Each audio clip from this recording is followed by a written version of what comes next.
കവിഞ്ഞൊഴുകുമി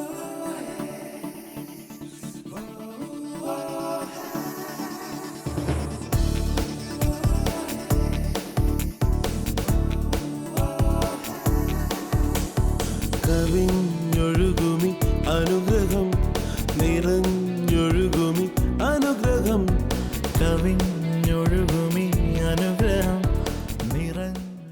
കവിഞ്ഞൊഴുകുന്ന അനുഗ്രഹത്തിലേക്ക് ഒരിക്കൽ കൂടെ ഏവർക്കും സ്വാഗതം. കഴിഞ്ഞ ചില ആഴ്ചകൾക്ക് മുമ്പ് തൃശ്ശൂരിൽ നടന്ന മദ്യപാനത്തിലും മയക്കുമരുന്നിൻ്റെ ആസക്തിയിലും ബന്ധിതരായിരുന്നവർക്ക് വിടുതലിന് വേണ്ടി നടന്ന മീറ്റിംഗ് മറക്കാൻ സാധിക്കുന്നില്ല. അനേകർ വന്ന് കർത്താവായ യേശു ക്രിസ്തുവിനാൽ അത്ഭുത വിടുതൽ പ്രാപിച്ചു.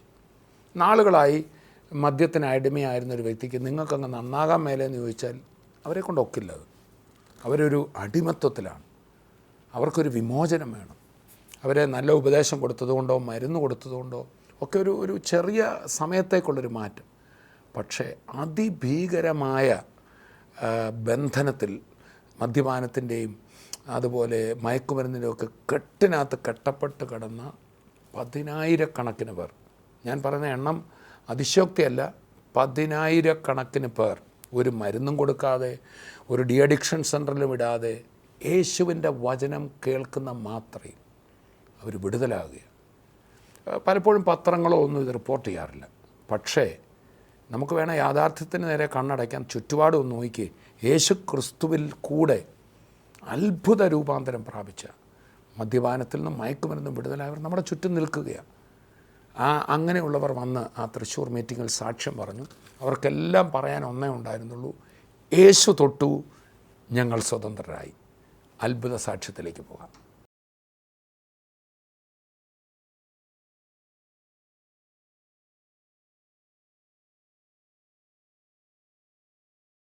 ഈ സഹോദരന്മാരുടെ പലരുടെയും സാക്ഷ്യം TV പ്രോഗ്രാമുകളിലൂടെ നിങ്ങൾ കേട്ടതാണ്.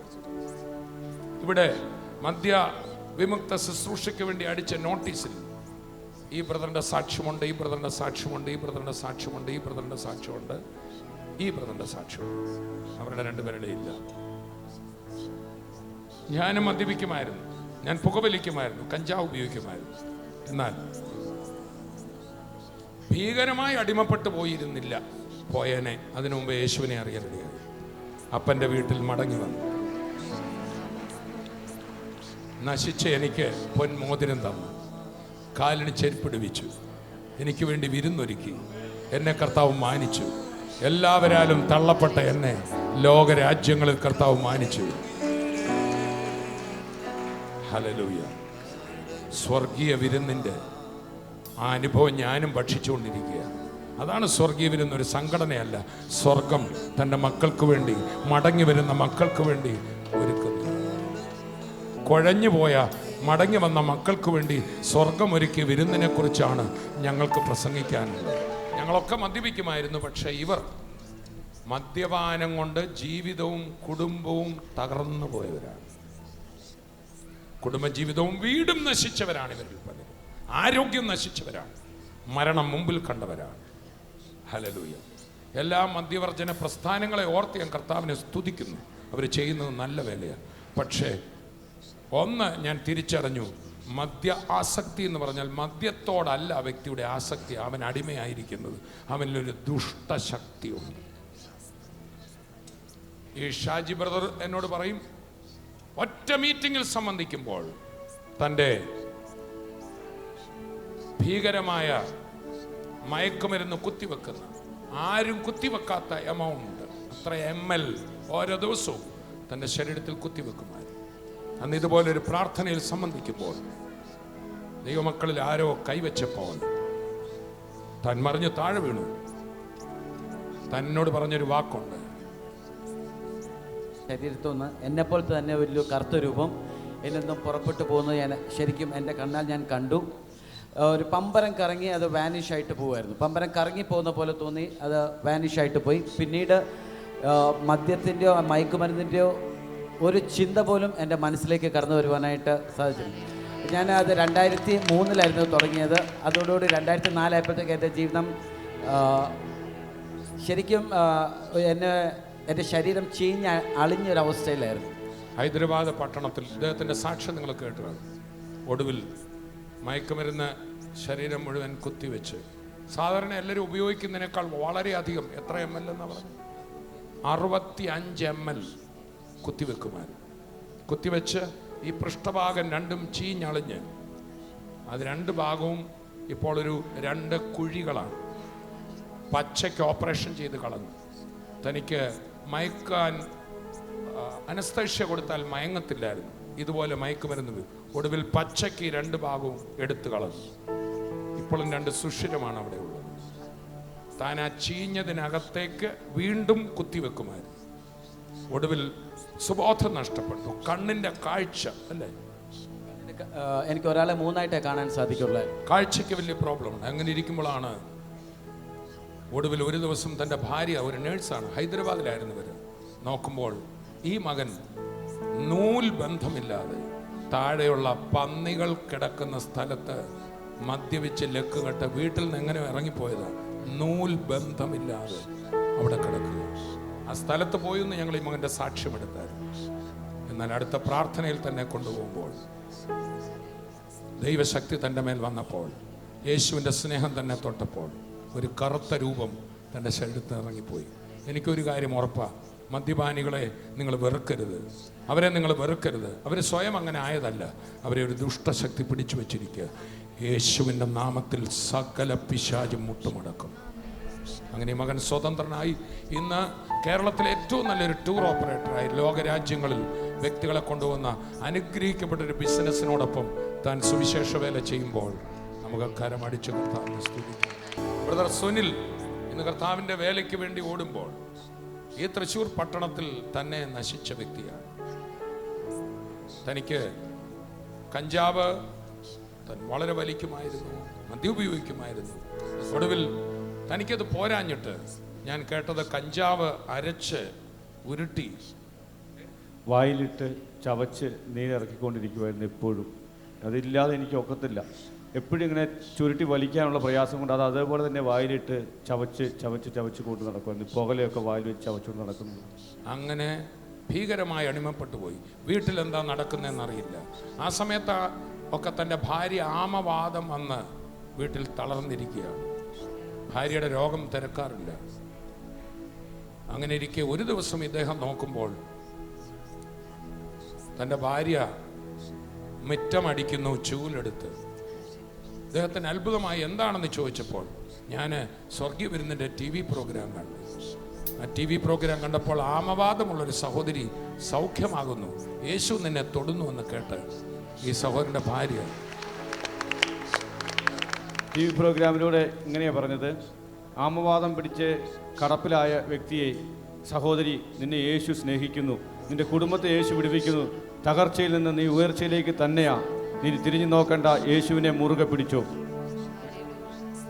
ആ വാക്ക് കേട്ട് ആ സഹോദരി സൗഖ്യമായി ചില ദിവസങ്ങൾ കഴിഞ്ഞാണ് ഇദ്ദേഹം ഇത് അറിയുന്നത്. പക്ഷെ തൻ്റെ ഭാര്യയുടെ സൗഖ്യം ഈ മകനെ യേശുവിലേക്ക് അടുപ്പിച്ചു. തൃശ്ശൂർ നടക്കുന്ന ശുശ്രൂഷയ്ക്ക് ഈ മകൻ വന്നു. അന്ന് മുതൽ മദ്യപാനം പൂർണ്ണമായി വിട്ടുമാറി. എൻ്റെ പേര് സതീഷ് എന്നാണ്. ഞാൻ കോഴഞ്ചേരിയിൽ നിന്ന് വരുന്നു. മദ്യപാനത്തിലും അമിതമായ കഞ്ചാവ് വലിച്ച് സുബോധം നഷ്ടപ്പെട്ട് ദേശത്ത് തന്നെ ഒരു തലവേദനയായി മാറിയ വ്യക്തിയാണ് ഞാൻ. ദേശത്തും വീട്ടിലും നാട്ടിലും എല്ലാവർക്കും വെറുക്കപ്പെട്ട ഒരു വ്യക്തിയാണ്. ഈ മദ്യവും കഞ്ചാവും കഴിച്ച് ഒരു ക്രിമിനലായി തീർന്ന് വെറും നിസ്സാര കാര്യം ഒരു അച്ചാറിട്ട് വെക്കാൻ താമസിച്ചതിന് സ്വന്തം ഭാര്യയെ വെട്ടിക്കൊല്ലാൻ ശ്രമിച്ച വ്യക്തിയാണ്. എന്നാൽ ഞാൻ ഭാര്യ 2 കൈ കൊണ്ട് തടഞ്ഞതുകൊണ്ട് കൈ 2 മുറിഞ്ഞു. എന്നാൽ ആ കേസൊക്കെ ആയപ്പോൾ ഞാൻ നാട് വിടാൻ തീരുമാനിച്ചു. കേരളത്തിൻ്റെ ഒരു ഭാഗത്ത് പോയിരുന്ന് നാട് വിടാനായിട്ട് പോയി. അപ്പോൾ അതിന് മുമ്പേ ഒരു സഹോദരൻ ഇതുപോലെ യേശു നിന്നെ സ്നേഹിക്കുന്നു എന്ന് പറഞ്ഞപ്പോൾ ഏറ്റവും കൂടുതൽ സുവിശേഷത്തെ വെറുത്തൊരു വ്യക്തിയാണ്. യേശു നിന്നെ സ്നേഹിക്കുന്നു എന്ന് പറഞ്ഞപ്പോൾ ഞാൻ ആ വ്യക്തിയോട് പറഞ്ഞു, അപ്പോൾ ബസ്സിൽ വെച്ചാൽ എന്നോട് പറഞ്ഞേ, ആ വ്യക്തിയോട് പറഞ്ഞു, ബസ്സിലായത് നിൻ്റെ ഭാഗ്യം, വെളിയിലായിരുന്നെങ്കിൽ നിന്നെ ഞാൻ ഇപ്പോൾ കൊന്നേനെ എന്ന് പറഞ്ഞു. എന്നാൽ ഞാൻ നാട് വിടാനായിട്ട് പുനലൂർ ബസ് സ്റ്റാൻഡിൽ ഇരിക്കുമ്പോൾ എൻ്റെ ഉള്ളത്തിലേക്ക് യേശു നിന്നെ സ്നേഹിക്കുന്നു, നിൻ്റെ മദ്യപാനത്തെ വിടുവിക്കും, നിന്നെ അടിമത്തത്തിൽ നിന്നും നിന്നെ ക്രിമിനലിൽ നിന്നൊക്കെ വിടുവിക്കും എന്ന് എൻ്റെ ഉള്ളത്തിൽ ഇങ്ങനെ പെട്ടെന്ന് വരാൻ തുടങ്ങി. ഞാൻ ആദ്യമൊക്കെ പല ചിന്തകളിലൂടെ പോയി നോക്കി ഇതൊന്ന് മാറാൻ. പറ്റുന്നില്ല. എന്നാൽ ഭാര്യ അപ്പോഴും ഹോസ്പിറ്റലിൽ അഡ്മിറ്റാണ്. കേസുണ്ട്, 24 മണിക്കൂറിനകം അറസ്റ്റ് ചെയ്യണമെന്നൊക്കെ പോലീസുകാർ വീടുകൾ കയറി ഇറങ്ങുക. വീട്ടിലെൻ്റെ അമ്മ പറഞ്ഞു, ഇങ്ങനെ ഒരു മകനില്ല, നിങ്ങൾ പോലീസുകാർ അവനെ കൊണ്ടുപോയി കൊന്നു കളഞ്ഞാലും എനിക്കൊരു വിഷയവുമില്ല, എനിക്കിങ്ങനെ ഒരു മകനില്ല എന്ന് പറഞ്ഞു. അങ്ങനെ വീട്ടുകാരോട് തള്ളപ്പെട്ടപ്പോൾ നാട്ടിൽ നിൽക്കാൻ പറ്റാതെയായി. നാട്ടിൽ നിന്ന് രക്ഷപ്പെട്ടതാ, എവിടെയെങ്കിലും പോയി ജീവിക്കാമെന്ന് കരുതി ഇറങ്ങി. എന്നാൽ യേശു നിന്നെ സ്നേഹിക്കുന്നു എന്ന് അന്ന് ആ സഹോദരൻ പറഞ്ഞത് എൻ്റെ ഉള്ളത്തിൽ വരാൻ തുടങ്ങി. ഞാൻ അവിടെ ഇരുന്നുകൊണ്ട് പറഞ്ഞു, ഇങ്ങനെ ഒരു യേശു ഉണ്ടെങ്കിൽ, അപ്പം നടക്കാൻ പറ്റാത്തൊരു കാര്യമാണ് ഞാൻ കർത്താവിനോട് പറഞ്ഞത്, ഇങ്ങനെ ഒരു യേശു ഉണ്ടെങ്കിൽ കേസ് വേണ്ടെന്ന് വെച്ച് എൻ്റെ ഭാര്യ മടങ്ങി വരട്ടെ. ഞാനൊരു ദൂര സ്ഥലത്ത് ഇരിക്കുന്നാണ്ടായി പറയുന്നത്. എന്നാൽ അതുവരെയും ഭാര്യയെ ഞാനും വിളിച്ചിട്ടില്ല, ഭാര്യ എന്നെയും വിളിച്ചിട്ടില്ല. എന്നാൽ രാവിലെ 10 മണിയായപ്പോൾ ഞാനിത് കർത്താവിനോട് പറഞ്ഞു, നടക്കത്തില്ല എന്ന് ഉറപ്പായിട്ട് തന്നെ പറഞ്ഞു. എന്നാൽ ആ ബസ് സ്റ്റാൻഡിൽ 4 മണി വരെ ഞാൻ ഇരുന്നു. അതെങ്ങനെയാണെന്ന് എനിക്കറിയില്ല. എന്നാൽ 4 മണിയായപ്പോൾ എനിക്കൊരു ഫോൺ കോൾ വന്നു. എൻ്റെ ഭാര്യയെ വിളിച്ചേ, മരിച്ചോ ജീവിച്ചിരിപ്പുണ്ടോ എന്ന് പോലും ഒന്ന് തിരക്കിയില്ലല്ലോ എന്ന് പറഞ്ഞു. പെട്ടെന്ന് ഞാൻ ഇങ്ങനെയാണ് മറുപടി പറഞ്ഞേ, എനിക്കറിയാം ഇത് തിരക്കാൻ വന്നിട്ട് വേണം പിടിച്ച് പോലീസുകാരുടെ കയ്യിൽ കൊടുക്കാൻ, അതുകൊണ്ടുള്ള എളുപ്പ വഴിയല്ലേ എന്ന് ചോദിച്ചു. അപ്പോൾ എന്നോട് പറഞ്ഞു, ഇല്ല, ഞാനിനി ജീവിച്ചാലും മരിച്ചാലും നിങ്ങളുടെ കൂടെയുള്ളൂ, ഞാൻ മടങ്ങി വീട്ടിൽ വരാൻ പോവാന്ന് പറഞ്ഞു. ഹല്ലേലൂയ. എന്നാൽ ഞാനത് വിശ്വസിച്ചില്ല. ഞാൻ പറഞ്ഞു, എനിക്ക് ഇത് എന്നെ കൊടുക്കാനുള്ളൊരു തന്ത്രമാണെന്നാണ് ഞാൻ വിചാരിച്ചേ. ഞാൻ പറഞ്ഞു, കേസൊക്കെ ഉണ്ടല്ലോ, പിന്നെ എങ്ങനെയാണ് നമ്മൾ ഒന്നിച്ച് ജീവിക്കുന്നത്? എന്നോട് പറഞ്ഞു, ഇന്ന് രാവിലെ ഞാൻ കേസ് വേണ്ടെന്ന് എഴുതി കൊടുത്തു, ഇനി ഞാൻ ജീവിച്ചാലും മരിച്ചാലും നിങ്ങളുടെ കൂടെ മാത്രമേ ഉള്ളൂ എന്ന് പറഞ്ഞു. ഹല്ലേലൂയ. അവിടെ ഇരുന്നുകൊണ്ട് ഞാൻ പെട്ടെന്ന് കരഞ്ഞു. ഇന്ന് ഞാൻ തോമസ് ബ്രദർ ഈ വചനം സംസാരിച്ചപ്പം എനിക്കിവിടെ ഇരുന്ന് എൻ്റെ ഹൃദയം ഇങ്ങനെ പൊട്ടിക്കൊണ്ടിരിക്കുമായിരുന്നു. പലപ്പോഴും മദ്യപിച്ച് ഉടുതുണി ഇല്ലാതെയാണ് വീട്ടിൽ വന്നുകൊണ്ടിരുന്നത്. ആഴ്ചയിൽ 3 ചെരുപ്പ് മേടിക്കുന്ന ഒരു വ്യക്തി ഞാനായിരുന്നു. ഹല്ലേലൂയ. കാരണം രാവിലെ ഇട്ടുകൊണ്ട് പോകും, വൈകിട്ട് വരുന്നത് എങ്ങനെയാണെന്ന് അറിയത്തില്ല, എവിടെയാണ് ചെരുപ്പ് പോകുന്നത്, തുണി പോകുന്നത്, ഇതൊന്നും അറിയത്തില്ല. എന്നാൽ എന്നെ ഇന്ന് കർത്താവ് ഹല്ലേലൂയ നല്ല വസ്ത്രം ധരിപ്പിച്ചു, നല്ല ചെരുപ്പ് ഇടിയിച്ച് ഇന്ന് ഈ തൃശ്ശൂർ ദേശത്ത് അയച്ചിട്ടുണ്ടെങ്കിൽ എനിക്കൊരു കാര്യം പറയാം. ഹല്ലേലൂയ. പലപ്പോഴും എൻ്റെ ഭാര്യ എൻ്റെ വീടിൻ്റെ മുറ്റത്താണ് കിടന്ന് ഉറങ്ങിയിരുന്നത്. ഉറക്കമില്ല, മുറ്റത്ത് രാത്രി കാലങ്ങളിൽ മുറ്റത്ത് കഴിച്ചു കൂട്ടിയ ഒരവസ്ഥയാണ്. ഇന്ന് കുടുംബജീവിതം തകർന്നു വന്ന വ്യക്തികളോട് ഞാൻ പറയട്ടെ, ഹല്ലേലൂയ, അത് ഭാര്യയായാലും ഭർത്താവായാലും യേശു സകലത്തിനും മതിയായവനാ. അവങ്കിലേക്ക് നോക്കിയവർ പ്രകാശിതരായി, അവരുടെ മുഖം ലജ്ജിച്ചു പോയില്ല. യേശുവേ, നീ എൻ്റെ ഭവനത്തിലേക്കൊന്ന് വരണം, എൻ്റെ ജീവിതത്തിലേക്കൊന്ന് കടന്നു വരണമെന്ന് പറഞ്ഞാൽ ആ നിമിഷം ഇറങ്ങി വരുന്നൊരു കർത്താവുണ്ട് നിങ്ങളെ വിടുവിക്കുവാൻ. ഹല്ലേലൂയ. അവൻ മതിയായവനാ. ഒറ്റ വാക്കിനാൽ ഹല്ലേലൂയ എന്നെ വിടുവിച്ച യേശു. സജി ബ്രദറിൽ മദ്യപാനം ആത്മഹത്യയുടെ വാസനയാണ് ഉണ്ടാക്കി. 3 തവണ ആത്മഹത്യാ ശ്രമം നടത്തി. കയറിൽ കെട്ട് ഞാൻ എൻ്റെ ജീവിതത്തിൽ 3 തവണ ഞാൻ ആത്മഹത്യക്ക് ശ്രമിച്ചു. 2 വിവാഹത്തിന് മുമ്പായിരുന്നു, 1 വിവാഹത്തിന് ശേഷവും. വിവാഹത്തിന് മുമ്പ് എൻ്റെ മദ്യപാനത്തിൻ്റെ അവസ്ഥ കൂടിയതുകൊണ്ട് വീട്ടിലെ പ്രശ്നങ്ങൾ മൂലം ചെയ്തു. എന്നാൽ അത് ശരിയാവുമെന്ന് വെച്ച് വിവാഹം കഴിപ്പിച്ചു. വിവാഹം കഴിച്ചപ്പോൾ ഏറ്റവും കൂടുതൽ പിന്നെയും വിഷയങ്ങളായി കഴിഞ്ഞപ്പോൾ ഒന്നുകൂടെ ശ്രമിച്ചു. അത് 3ഉം പരാജയപ്പെട്ടു. ഞാൻ 3 പ്രാവശ്യം തൂങ്ങി. ആദ്യത്തെ പ്രാവശ്യം ഞാൻ തൂങ്ങി ജൽപ്പടിയെ പിടിച്ച് കയറിടാൻ ഒരുങ്ങിയപ്പോൾ ഈ തടിയുടെ ജൽക്കമ്പിയായിരുന്നു, അത് ഒടിഞ്ഞു പോയതുകൊണ്ട് ഒച്ച കേട്ടു. ഒരു പ്രാവശ്യം അങ്ങനെ അതിൽ നിന്ന് പിന്മാറിപ്പോയി. 2ാമത്തെ പ്രാവശ്യം ഇതുപോലെ കഴുകോല പിടിച്ചപ്പോൾ കഴുക്കോല് ഈ പഴയ തെങ്ങിൻ്റെ ചോറിൻ്റെ കഴുക്കോലുണ്ട്, അത് പോയി. 3ാമത്തെ പ്രാവശ്യം ചേട്ടൻ എന്നെ ഞാൻ തൂങ്ങുന്ന അത് കണ്ടത്, അത് ഭാര്യ കല്യാണം കഴിഞ്ഞായിരുന്നു. അത് പെട്ടെന്ന് ഭാര്യ കടന്ന് അലറി കരഞ്ഞപ്പോഴത്തേക്ക് ചേട്ടൻ വന്ന് പിച്ചാത്തിക്ക് ചെത്തിക്കടിച്ച് താഴെയിടുമായിരുന്നു. അത് കഴിഞ്ഞ് എൻ്റെ ജീവിതത്തിൽ ഓരോ ദിവസം ചെല്ലുന്തോറും പ്രശ്നങ്ങൾ ഇങ്ങനെ കൂടിക്കൂടി വന്നപ്പോൾ എൻ്റെ ജീവിതത്തിന് ഏറ്റവും വലിയ തടസ്സം എൻ്റെ ഭാര്യയായിരുന്നു. പിന്നെ എനിക്ക് എൻ്റെ ചിന്ത മുഴുവനും എൻ്റെ കാര്യത്തെ തടസ്സം നിൽക്കുന്നതിന് ഭാര്യയെ എങ്ങനെയും ഒന്ന് അപായപ്പെടുത്തി എന്നിൽ നിന്നൊന്ന് മാറ്റണമെന്ന് ഞാൻ വിചാരിച്ചു. പല മാർഗ്ഗങ്ങൾ നോക്കി. ഞാൻ കുത്തിക്കൊല്ലാൻ പിച്ചാത്തി എടുത്തു, അത് ഓടി രക്ഷപ്പെട്ടു. പിന്നെ ഞാൻ ഒരു ദിവസം കൈയുള്ള കസാര പിടിച്ച് കെട്ടിയിട്ടിട്ട് മണ്ണെണ്ണ ഒഴിച്ച് കത്തിക്കാൻ ഒരുങ്ങിയപ്പോൾ തീപ്പെട്ടി നനഞ്ഞു പോയിട്ട് അതിൽ നിന്നും പുള്ളിക്കാരൻ രക്ഷപ്പെട്ടു. പിന്നെ എൻ്റെ ശ്രമം എങ്ങനെയായാലും ഇങ്ങനെ ആയിരിക്കുമ്പോഴത്തേക്ക് പുള്ളിക്കാരി അങ്ങ് പിണങ്ങി വീട്ടിൽ പോയി. ചങ്ങനാശ്ശേരി എന്ന സ്ഥലത്താണ്. അവിടെ ചെന്ന് ഞാൻ വിഷയമുണ്ടാക്കി, ഇതെങ്ങനെയായാലും ഇതൊന്ന് ഒഴിവാക്കണമെന്ന് വെച്ച് വിഷയമായി. അവിടെ ചെന്ന് ഭാര്യ വീട്ടുകാരുമായിട്ട് വലിയ വിഷയമായി, ഭയങ്കര വിഷയമായി. ഉന്തും തള്ളും ആയപ്പോഴത്തേക്ക് അവരുടെ വീടിൻ്റെ വാതിക്കൽ ഒരു വലിയൊരു കിണറുണ്ടായിരുന്നു. ആ കിണറിൻ്റെ ആഴം ഞാൻ വിശ്വാസത്തിലായി കഴിഞ്ഞാണ് ആ കിണറിൻ്റെ ആഴം ഞാൻ അത് പിന്നെ പോയി കണ്ടത്. ഒരു 10-25 അടി താഴ്ചയുള്ള കിണറ്റിലോട്ട് ഞാൻ ഈ വൈഫിനെ എടുത്ത് അങ്ങ് ഇടുമായിരുന്നു. എടുത്തിട്ടിട്ട് ഞാൻ പിന്നെ എനിക്കൊന്നും ഓർമ്മയില്ല. നാട്ടുകാരെല്ലാം കൂടി എന്നെ കൈകാര്യം ചെയ്ത് എന്നെ അവിടുന്ന് പറഞ്ഞു വിട്ടു. ഹല്ലേലൂയ. അതിൽ നിന്നെല്ലാം എൻ്റെ കർത്താവ് വിടുവിച്ചു. പിന്നെ ഒരു ദിവസം ഈ യേശുവിൻ്റെ ഈ പ്രിയ സഹോദരൻ പറഞ്ഞ പോലെ എൻ്റെ മദ്യപാനം മൂലം ഞാൻ ആ തകർന്ന അവസ്ഥയിലിരിക്കുമ്പോൾ സഹോദര ഇങ്ങനെ ഒരു യേശു ഉണ്ടെന്ന് ഞാൻ കേൾക്കുകയും ആ നല്ല ശമരിയക്കാരൻ എൻ്റെ കരം പിടിച്ച് എന്നെ വഴി നടത്തി. അതുകൊണ്ട് ഇന്ന് ഞാൻ യേശു ജീവിക്കുന്നതുകൊണ്ട് ഞാനും എൻ്റെ കുടുംബവും മദ്യപാനം മാറി. എൻ്റെ എല്ലാ പാപസ്വഭാവങ്ങളും എല്ലാം മാറി. ഇന്നെൻ്റെ ഭാര്യ ഏറ്റവും സന്തോഷവതിയായി. അന്നുള്ള ഭാര്യ തന്നെ ഇന്നെൻ്റെ കൂടെ ഇരിക്കുന്നു. പ്രിയപ്പെട്ടവരെ, വാസ്തവത്തിൽ നമ്മൾ ഈ കേട്ട സാക്ഷ്യങ്ങൾ ഇവിടുത്തെ പത്രങ്ങൾ റിപ്പോർട്ട് ചെയ്യണ്ടേ? ഇവിടുത്തെ മീഡിയകൾ പറയണ്ടേ? ഞാൻ പറയുന്നത്, എന്തെങ്കിലും പ്രശ്നങ്ങളുണ്ടെങ്കിൽ അത് മാത്രം, ആരെങ്കിലും ചെയ്ത കുഴപ്പങ്ങൾ, കൊലപാതകങ്ങൾ, ഭീകര സംഭവങ്ങൾ, ഇതൊക്കെ നമ്മൾ അറിയാൻ നമുക്കും വെമ്പല. എന്നാൽ ഇവിടെ കുറേ അത്ഭുതങ്ങൾ, കുറേ നല്ല കാര്യങ്ങൾ നടക്കുന്നുണ്ട്. അതും കൂടെ ലോകമൊന്നും അറിയണ്ടേ? തിരുവചനം പഠിക്കുമ്പോഴാണ്, ക്രിസ്തുവിൻ്റെ വചനം മനസ്സിലാക്കുമ്പോഴാണ് നമുക്കൊരു കാര്യം ഗ്രഹിക്കുക. മനുഷ്യരെ തന്നെ തെറ്റുകയല്ല, അവനെ തെറ്റിച്ച് കളയുന്ന ഒരു ദുഷ്ടശക്തി ലോകത്തുണ്ട്. ബൈബിൾ അതിനെ സാത്താൻ, പിശാച്, ദുരാത്മാക്കൾ എന്നൊക്കെ വിളിക്കുന്നു. ലോകത്തിലെല്ലാ ദൈവവിശ്വാസികൾക്കും അറിയാം, ദൈവം ഒരു വശത്ത് ആ വെളിച്ചത്തിൻ്റെ സത്യത്തിൻ്റെ ദൈവം ഉള്ളപ്പോൾ തന്നെ മറുവശത്ത് ഒരു ദുഷ്ടശക്തിയും ദുഷ്ടലോകവും പിശാചുമുണ്ട്. അവരാണ് ഇതുപോലെ മനുഷ്യനെ തകർത്തുകൊണ്ടിരിക്കുന്നത്. യേശുക്രിസ്തു ഒരിക്കൽ പറഞ്ഞ ഒരു വചനം ഇതാണ്: മോഷ്ടിപ്പാനും അറുപ്പാനും മുടിപ്പാനും അത്രേ കള്ളൻ വരുന്നത്. യോഹന്നാൻ്റെ സുവിശേഷം 10-ാം അധ്യായം 10-ാം വാക്യത്തിൽ. അത് ഇംഗ്ലീഷിൽ ഇങ്ങനെയാണ്: to steal and to kill and to destroy. അതിനാണ് കള്ളൻ സാത്താനെക്കുറിച്ച് പറഞ്ഞത്. ഒരു മനുഷ്യൻ്റെ ജീവിതത്തിലെ നന്മകൾ മോഷ്ടിച്ചെടുക്കുക, കവർന്നെടുക്കുക, അതാണ് ഈ ദുഷ്ടശക്തി ആഗ്രഹിക്കുന്നത്. ദൈവം ഒരു വശത്ത് മനുഷ്യന് എല്ലാ നന്മകളും കൊടുക്കുമ്പോൾ മനുഷ്യനുള്ള നന്മകളെ മോഷ്ടിച്ചെടുത്ത് അവനെ നശിപ്പിക്കുക എന്നുള്ളതാണ് സാത്താൻ്റെ തന്ത്രം. ഒരു കള്ളൻ ഒരു വീട്ടിൽ കയറിയാൽ, ഒരു കള്ളനും അവിടെ കയറിയിട്ട് അവിടെ കിടക്കുന്ന എന്തെങ്കിലും പഴന്തുണിയോ അല്ലെങ്കിൽ പഴയ പത്രമൊന്നും ആരും എടുത്തുകൊണ്ട് പോവില്ല. അവൻ അവിടുത്തെ ഏറ്റവും സൂക്ഷിച്ചു വച്ചിരിക്കുന്ന ആ സേഫ് ലോക്കർ തുറന്ന് അതിനകത്തെ സ്വർണ്ണാഭരണങ്ങളോ പണമോ വിലപിടിപ്പുള്ളതാണ് അവൻ മോഷ്ടിക്കുന്നത്. ഇതുപോലെ തന്നെ സാത്താൻ ഈ ലോകത്ത് ചെയ്യുന്നത് മനുഷ്യനിലെ ഏറ്റവും വിലപിടിപ്പുള്ള കാര്യങ്ങൾ മോഷ്ടിക്കുകയാണ്.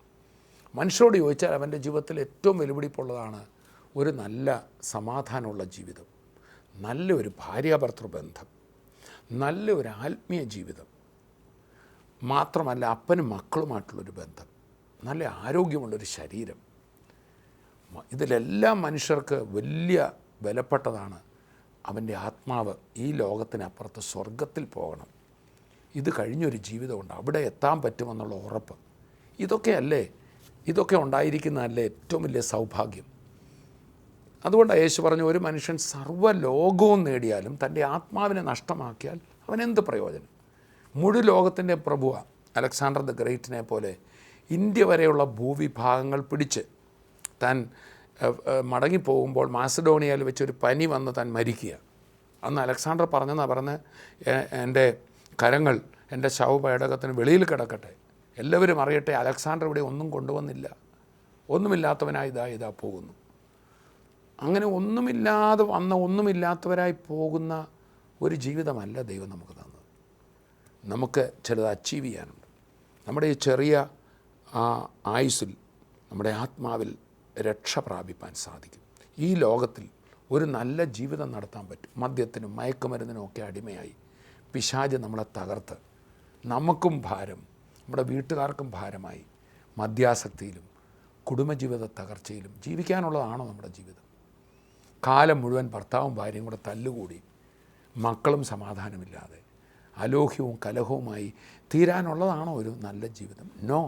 ഈ ലോകത്തിൽ സ്വർഗതുല്യമായ ഒരു കുടുംബജീവിതവും ഈ ലോകം കഴിയുമ്പോൾ യേശു കർത്താവിനോടൊത്തൊരു നിത്യജീവിതവും, ഇതാണ് ദൈവം മാനവജാതിക്ക് വാഗ്ദാനം ചെയ്തിരിക്കുന്നത്. അതിൻ്റെ തടസ്സം നശിപ്പിക്കുന്നവൻ പിശാചാണ്. ആ പിശാച് ഒരു വ്യക്തിയിൽ നിന്ന് യേശു വരുമ്പോൾ പിശാച് വിട്ടുമാറും. യേശുവിനെ മാത്രമേ സാത്താന് ഭയമുള്ളൂ. നമ്മളെ ആരെയും പേടിയില്ല. പക്ഷെ നമ്മൾ യേശുവിൽ വിശ്വസിച്ച് യേശുവിൻ്റെ നാമം ഞാനും നിങ്ങളും പറഞ്ഞാൽ സാത്താൻ ഒഴിഞ്ഞു മാറും. അതാണ് നമ്മളിപ്പോൾ കേട്ട സാക്ഷ്യങ്ങളിൽ. അവരെല്ലാം ദൈവവചനം കേട്ടു. അവർക്കാർക്കും മദ്യപാനം മാറ്റാൻ സ്വയം കഴിഞ്ഞിരുന്നില്ല, മയക്കുമരുന്ന് മാറ്റാൻ പറ്റിയിരുന്നില്ല. പക്ഷേ ദൈവവചനം കേട്ടപ്പോൾ, ക്രിസ്തുവിൻ്റെ വചനം കേട്ടപ്പോൾ അവരിൽ നിന്ന് എന്തോ ശക്തി വിട്ടുമാറി. അവർ സ്വതന്ത്രരായി.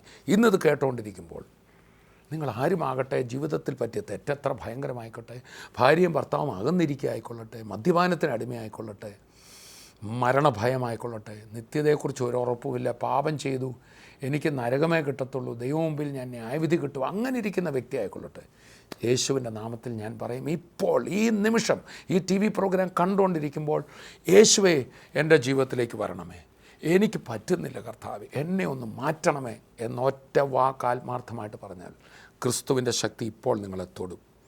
നിങ്ങളെ ബാധിച്ചിരിക്കുന്ന പൈശാചിക കെട്ടുകൾ കരമെടുക്കും.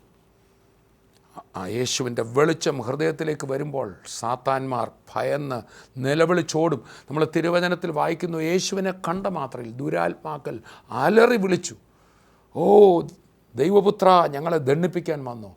ക്രിസ്തുവിൻ്റെ നാമത്തിൽ ദുഷ്ടൻ മുഴങ്കാൽ മടക്കും. സഹോദര, മദ്യപാനത്തിന് വിടുതലുണ്ട്.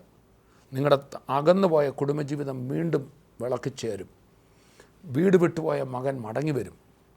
യേശു ക്രിസ്തുവിൽ വിടുതലില്ലാത്ത ഒരു കാര്യമില്ല. നിങ്ങളുടെ നഷ്ടപ്പെട്ട ജീവിതം മടക്കി കിട്ടും. നഷ്ടപ്പെട്ട ജോലി മടക്കി കിട്ടും. രോഗബന്ധനം അഴിഞ്ഞു മാറും. നശിപ്പിച്ചിട്ടില്ല ജീവിതം. നിങ്ങളുടെ ജീവിതം തകർന്നിട്ട് നിങ്ങൾക്ക് 40 വയസ്സായി കാണും, 60 വയസ്സായി കാണും. അല്ല, വളരെ വയോവൃദ്ധനായി എൻ്റെ ജീവിതം ശൂന്യമായിരുന്നെന്ന് പറയുന്നു. നോ, യേശുവിനെ ഒന്ന് സ്വീകരിച്ച് ജീവിതം പോയിട്ടില്ല. ഇനിയുള്ള നാളുകൾ മതി. സന്തോഷകരമായി ജീവിക്കാം, നിത്യജീവൻ പ്രാപിക്കാം.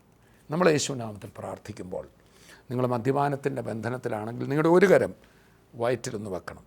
യേശുവിൻ്റെ ശക്തി അവിടെ വ്യാപരിക്കാം. മദ്യപാന ആസക്തിയുടെ ദുഷ്ടശക്തി വിട്ടുമാറും. ഒരു ശാരീരിക രോഗമാണോ, നിങ്ങളുടെ കരം അവിടെ വെക്കണം.